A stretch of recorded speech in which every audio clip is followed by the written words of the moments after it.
This is part 2. Good morning. This is Beaty-Coffey of the Ministry of Uncovered No More. Right now, I'm sitting on the floor, and Cinnamon is just moving around her cage, which my daughter, my youngest daughter, is who owns this bunny.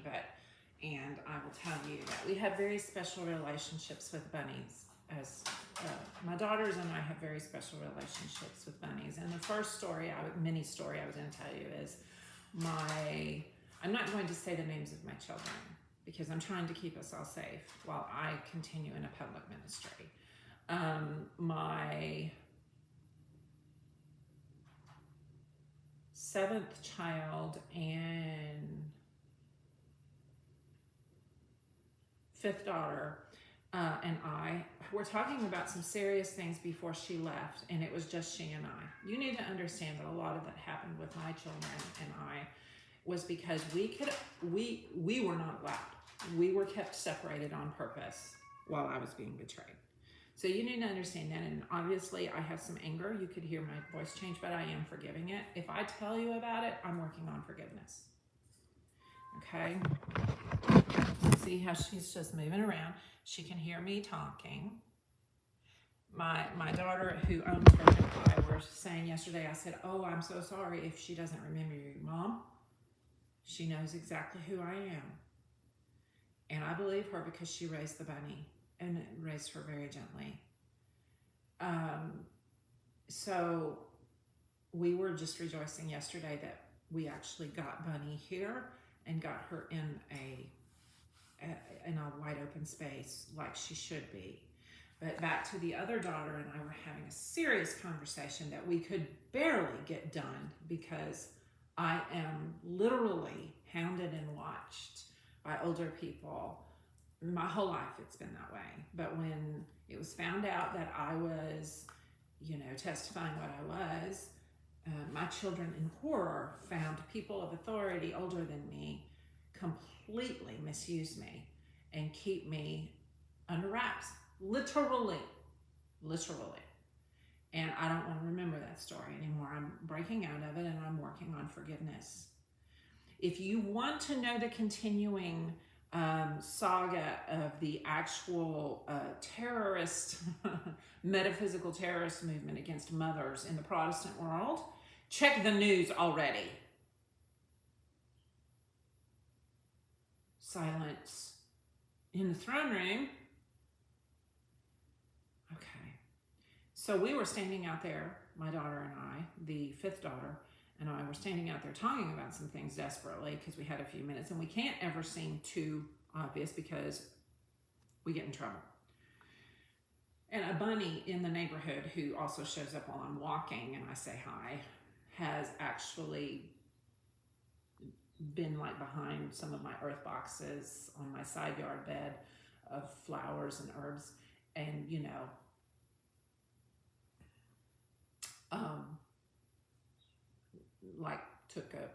overnighted there. It was nice and safe. So this bunny and perhaps bunny family members are in the neighborhood now for sure, and they're really sweet. And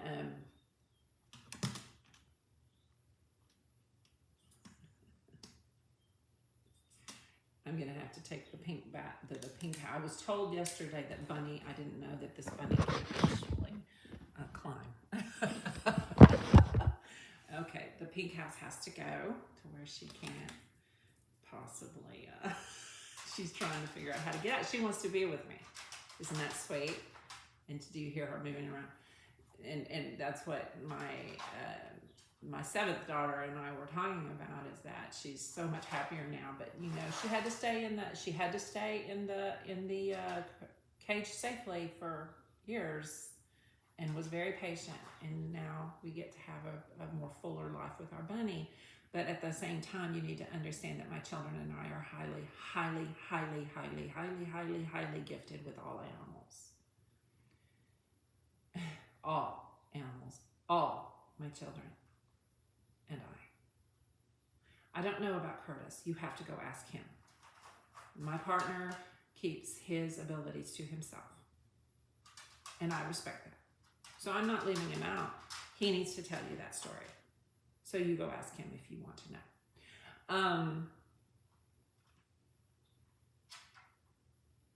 We're animal whisperers, basically. There's millions of us. We're beautiful people. Okay. So the bunny came and checked us out, and we just, my fifth daughter and I, and we just stood there and looked at Bun, finished our conversation, and she needed to go. And we were just like, okay. Because it came up on the sidewalk and just stood there and listened to, like, hey guys, how you doing? You know? It was so cute. It was so cute. And so that's our bunny story. But my fourth child, third daughter, is a big time bunny whisperer. She is very bunny. Very bunny. Most of us have managed to have cats around us now. We're very cat and dog conversant and bunny conversant. The snakes were, my sons took it upon themselves. All three of them took it upon themselves for me to help Mom, like lizards and snakes. And so my second son taught me actually that baby boas are cute. And I'm like, oh my gosh, I was still in the other house going on social media and stuff going, oh my gosh, this snake is cute. And you know, all my sons were going, score. Oh my goodness. If your children are good at one thing, if they're good kids like mine, even as adults, what they will do is help you face your phobias. Okay? So let me take this back to what I'm going to do. What I'm going to do is read a poem to Cinnamon because I promised her 2 or 3 days ago. And it's time for me to live my real life. Animals love me. We love my children. We love each other, and too much lying has happened in the political Christian world surrounding my family. So we're going to live our best life. And here's a part of our best life. A sweetheart. Now, I want you, whoever you are, if you know me, to be a part of my best life as a person. But you need to act more respectfully towards an archangel, and her name is Tara, before you're going to be privileged, and I'm not the one that did that. Tribe Judah elect King of Kings did that, and Archangel Michael, and submitting one to another with Archangel Michael, Archangels Gabriel and Lucifer, at least the ones in my area. And I've already reported about that. I've already told my sons which archangel of the three, which archangel army they are a part of. I think I've announced it on YouTube, but I'm not going to announce it today. Again, I'm not going to say my children's names anymore. Everybody knows my family, and just pretend that they don't. When I say everybody, I don't mean everybody. I mean people that are aware. If you want to understand what I'm talking about, go watch Inception. We all dream awake, y'all. We all dream awake. Okay, so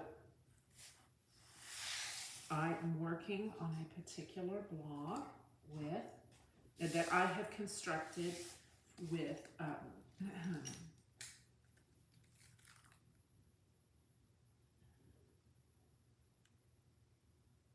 this volume in the Library of America is one of 50 provided by the Millennium Project for Public Libraries, a partnership of the National Endowment for the Humanities, the American Liberty Association, and the Library of America, with funding from Carnegie Corporation of New York, 2001. Yeah, you're going to see this because I say, fuck the Republican Party for banning books. All of them. And if I read a poem from this, because you can be damn sure I want all 50 of these and I want to read them by the time I read my last. And I'll do website after website, you assholes. How dare you? Republican Party nationwide. You are traitors. Period. And I have Cinnamon as my witness today, who I am privileged to take care of with my daughter. Now let me go to the real story I was going to tell. My daddy,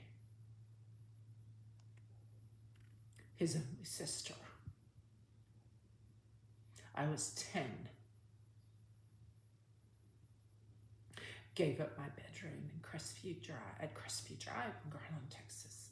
Keep in mind that at the age of 12, his brother, my dad was the youngest of 6. His dad was killed by his own vehicle when my dad was in Era Davis Beatty's womb. There were 6 children, but only 5 made it to their majority, and the other one died of infant starvation. We're white trash, y'all. Davis Beatty is white trash, and we are beautiful people.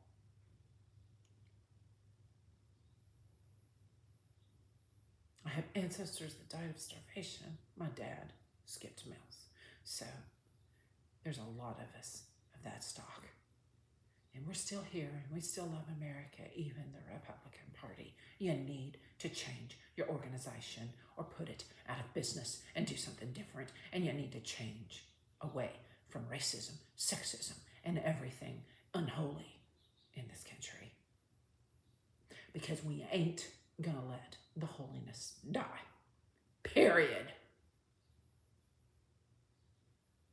And we're gonna keep asking forgiveness of Indigenous and Black people. And asking forgiveness and building with them and appreciating them. And you want to put a criminal back in the White House right now who is still bullying everybody. That is how far fallen you are. Well, my daughter and I are showing America. If you want the honest truth, we're showing America who a real Christian and a real Republican is in the girls section. All 7 of my daughters and I, we had to break out. You forced us out because you're controlling assholes. 2nd John, my daughters and I will kick your ass and remove Antichrist from everything around us. Does anybody have any questions? Because if you do, go find the King of Kings and ask him. In the flesh, idiots, don't bother my brother.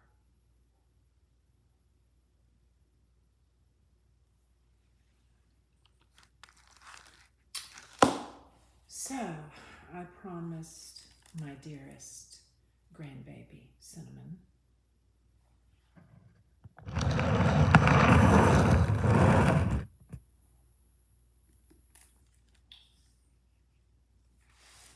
a moment with Henry Wadsworth Longfellow, simply because I'm working on Seaweed, and I'm going to read it out loud by Henry Wadsworth Longfellow.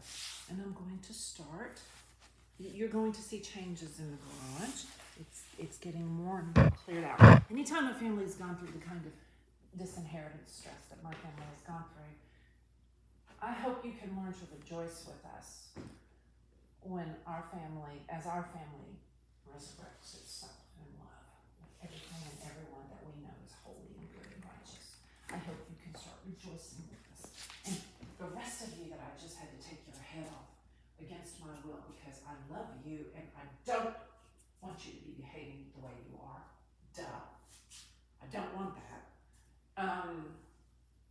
Maybe you'll come back for the sake of Cinnamon and your daughters and sons who are animal whisperers, just like my children. You have locked up their abilities.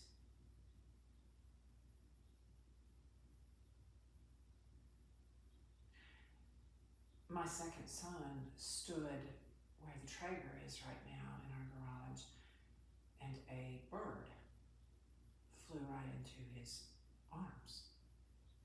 So if you think it's just my girls, it's not. Feminists, learn from real women like my daughters how to balance your bullshit. You're hurting people like my sons who are upright men, and we're white-skinned. And the black-skinned, their colors, this is millennial and Z, are no more or less important. I don't see skin tone like my daddy. So here's the story before I read the poem. My daddy, his only sister, 7 weeks, brain cancer.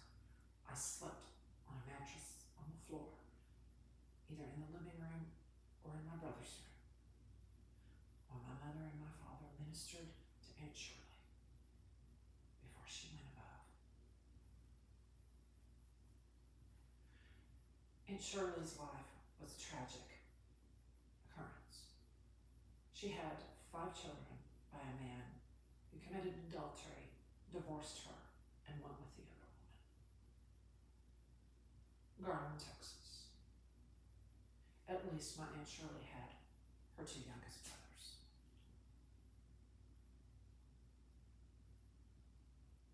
Because in 1978, when I was 12, Uncle Ken, the second youngest of 6, and Robert Hilton Beatty Jr., the youngest of 6, began a trail of metaphysical tears in Judah. Uncle Ken lost his ability to beautifully play his guitar in the Pentecostal church.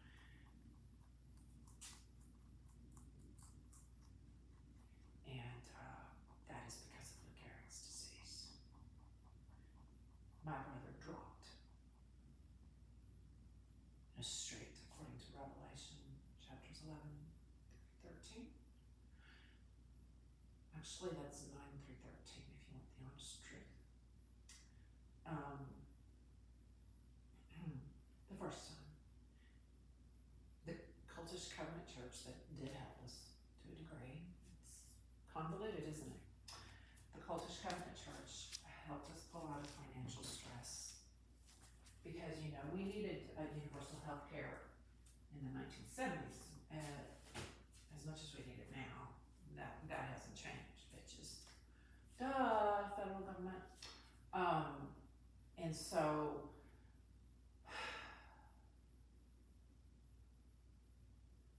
that is how my life and my father's life was on the Davis Beatty family side. I can't even, in those years, I can't even stop telling you how people died, dropped. I've talked to relatives from back in the day when my parents were children. My dad was a child or a young man, a teen. There's some other babies out there, it's no different. Davis Beatty got hit particularly badly. Davis is a Judah name for king. David. So, here we go.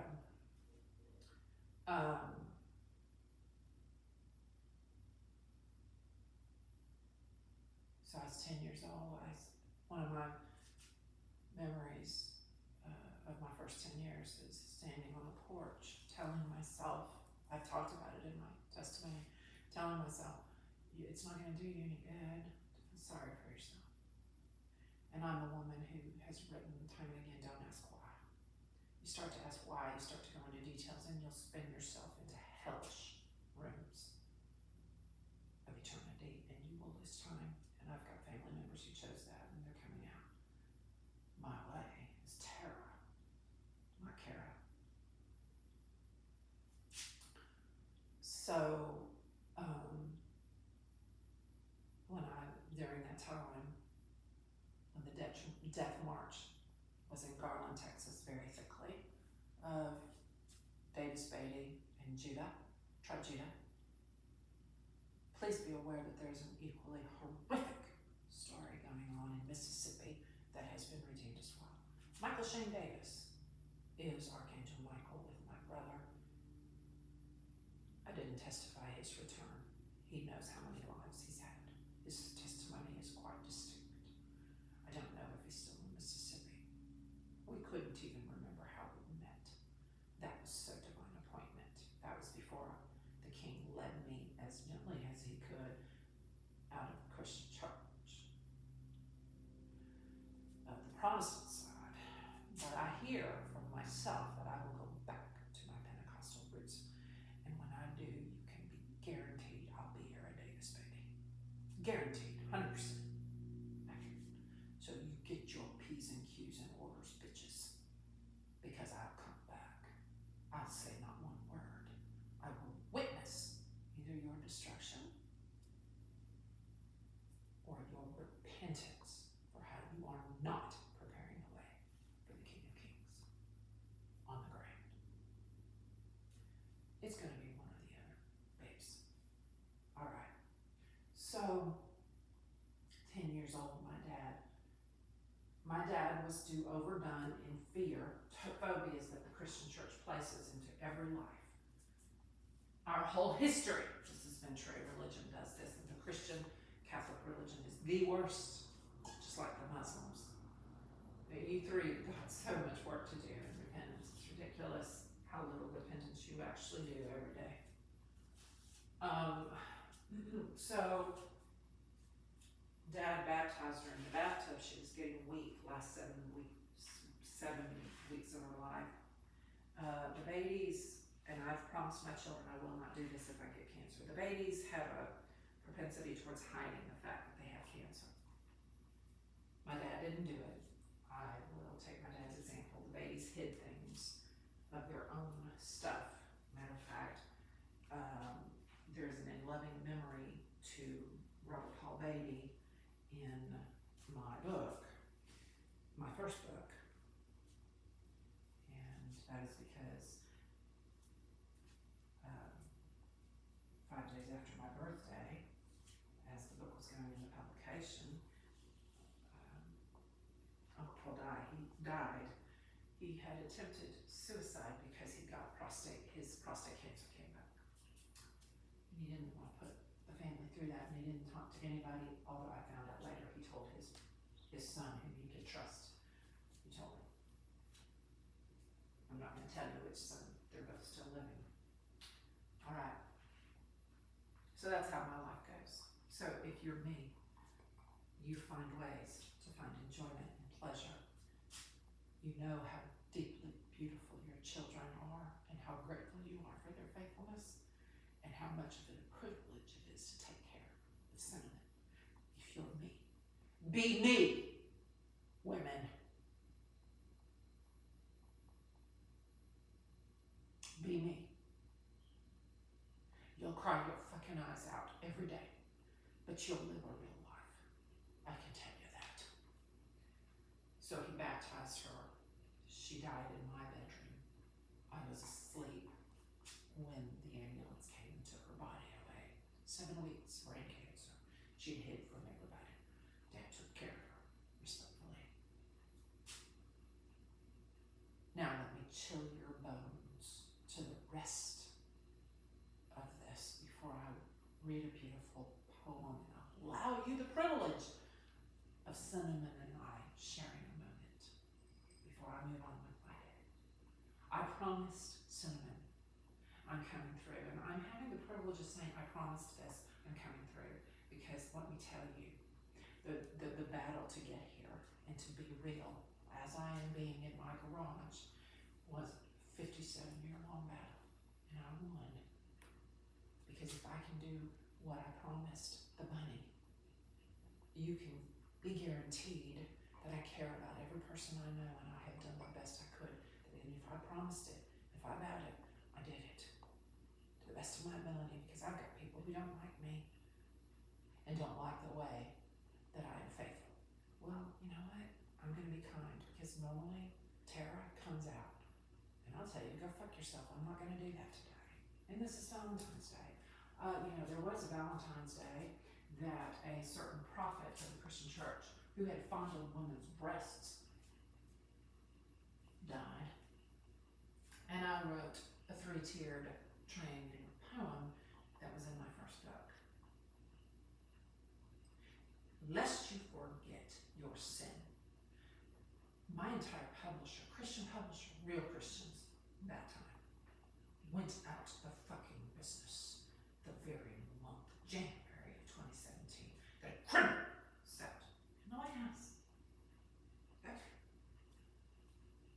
So I think I've set the tone that I'm going to walk out of, because it is a privilege of heaven to read poetry to my living grandbaby. It was a privilege of heaven to give up my room so that my Aunt Charlotte could die with respect after what our man did to her.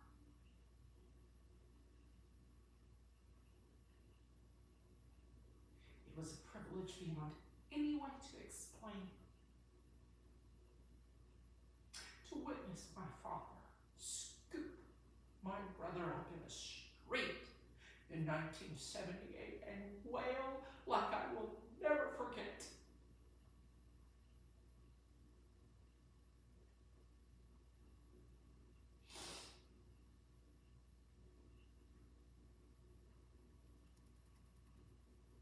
Okay.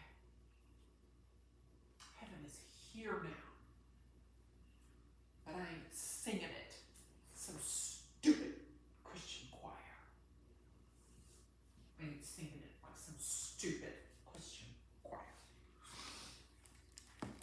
I'm gonna sit down and do what I promised I would do.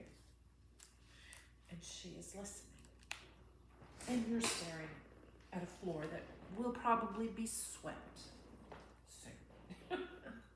I really do appreciate that our stuff is being cleared up. And because when you're like me and my family, we still have my oldest son and I born on the same day as me, but years later, of course, we still have a lot of work to do. There is a storage building somewhere. We've got to face it. But we are waiting patiently for our family to be healed before we face it. That's a privilege too.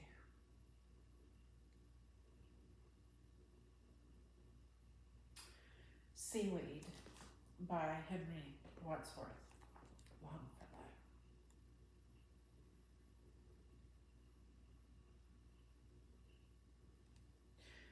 When descends on the Atlantic the gigantic storm wind of the equinox, landward in his wrath he scourges the toiling surges, laden with seaweed from the rocks. From Bermuda's reefs, from edges of sunken ledges, in some far-off bright azure, from Bahama and the dashing, silver-flashing surges of San Salvador, from the tumbling surf that buries the Orkneyan skerries, answering the hoarse Hebrides, and from the wrecks of ships and drifting spars uplifting on the desolate rainy seas. Ever drifting, drifting, drifting on the shifting currents of the restless main, till in sheltered coves and reaches of sandy beaches all have found repose again.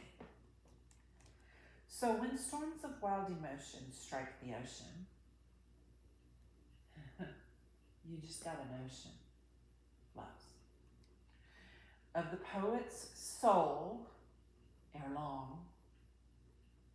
From each cave and rocky fastness in its vastness floats some fragment of a song. There's a colon. From the far-off isles enchanted, heaven has planted with the golden fruit of truth. From the flashing surf, whose vision gleams Elysian in the tropic clime of youth. From the strong will and the endeavor that forever wrestle with the tides of fate. From the wreck of hopes far scattered, tempest shattered, floating waste and desolate. Ever drifting, drifting, drifting on the shifting currents of the restless heart, till at length in books recorded, they, like hoarded household words, no more depart. And so now you can know that Apostle John is with me, because last chapter of the book of John in the Gospel, King James Version. I'm in public domain, small a America. I suppose if all that was told that he did was written in books, there would not be books enough. Well, guess what? Let me interpret that. Apostle John prophesied the internet, and now it's here. That's over 2,000 years ago. So if you want to talk about perspective, small a America, you should learn from me, because I'm sick and tired of your ideas of perspective, and particularly coming through the Republican Party. I can forgive you. I can moderate my tone after what I've been through, and I can shoot a 31-minute video with Apostle John in the room, whom you can't see, and a bunny enjoying it as much as I am, and I promised her I would read to her, and that's how I will close, is because my Aunt Shirley is here. And Dad, when, God have mercy, Aunt Shirley, when you're dying of brain cancer, evidently you get confused. And the worries, because she has 5 children who have quite the story at small a America's hands. And she was dying, and she wasn't going to be able to take care of them. And so you can imagine the hell before she died and went on and is resting in peace, or coming down to comfort me.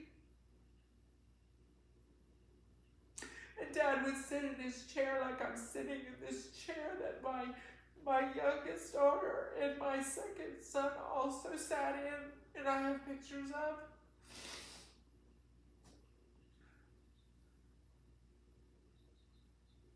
He would sit in front of and behind my bed, because we had brought a TV in for her and stuff, and he would read the Bible to Aunt Shirley, and she would calm down. The last 7 weeks of her life in hell.